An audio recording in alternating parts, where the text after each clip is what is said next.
My name is Marinush Karbasi. I'm Shaden's mom, and Shaden's been here about 4 years now, when he was 2 years and a half or less maybe, and he's very happy to be here all this time.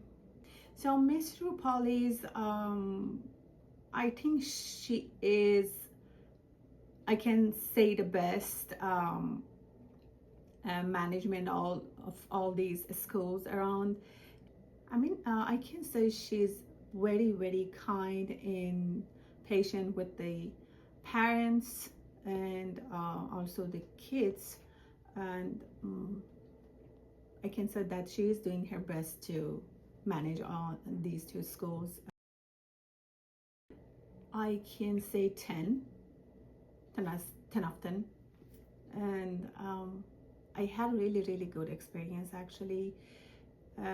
Myself, even Shaden, my son never had any complaint, any problem these years with the school, with the teachers. And for myself, I can say when I drop him off at a school, I was free in my mind. I was not worried about anything about Shaden, to what is happening with him there, and I'm really happy. I had a very good feeling and experience with the teachers. With Miss Rupali, she is very understandable, and with teacher.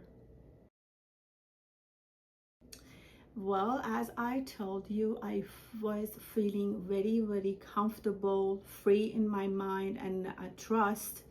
And honestly, I didn't like to change the school very like every time. So I trusted, and then I'm happy to trust the doctor, to Miss Rupali in this Montessori. I wish I can keep him more actually, but they are growing up.